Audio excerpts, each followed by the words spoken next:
प्यारे विद्यार्थी वर्ग, आज की कक्षा में हम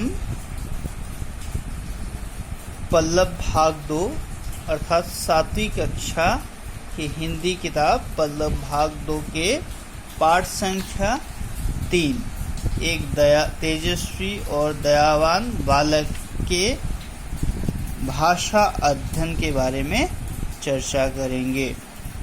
भाषा अध्ययन में पहला भाग में हमें बताया गया है कि संधि का अर्थ है संधि शब्द का अर्थ है मेल।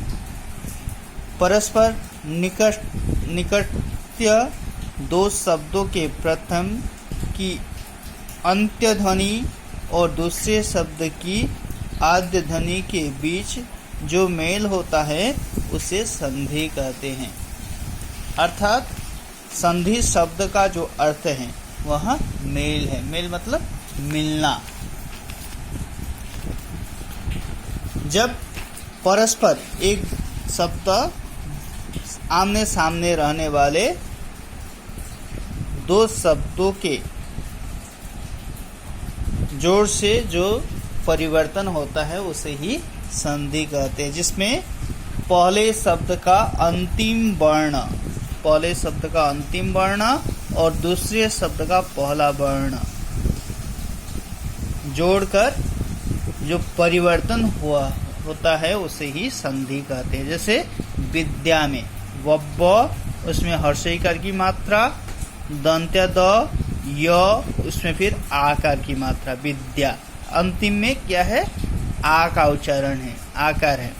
उसी प्रकार आलय में पहला वर्ण आ है, उसके बाद ल, उसके बाद अ, य और अ है।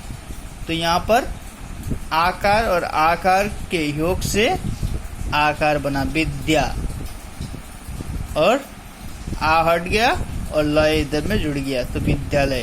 पूर्व प्लस उत्तर, इसमें र के बाद अ का उच्चारण है और यहाँ पर उ है। अ और उ के योग से ओकर बना पूर्वो। यहाँ पे उकर की मात्रा हट गई, ओकर हो गया। उ और अ के योग से ओकर बनता है। इसी प्रकार पूर्व प्लस उत्तर पूर्वोत्तर।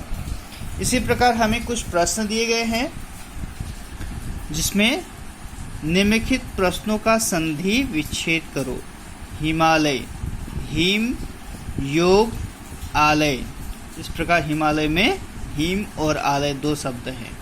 उसी प्रकार मेघालय शब्द में विद्यार्थी, महोत्सव, सूर्योदय ऐसे शब्द में रहने वाले जो दो अलग अलग शब्द है उसको संधि विच्छेद करना है। मेघालय में मेघ और आलय हैं। उसी प्रकार विद्यार्थी में विद्या और अर्थी हैं। महोत्सव में महा और उत्सव हैं। सूर्योदय में सूर्य और उदय हैं। तो इस प्रकार इनका संधि विच्छेद हमने किया।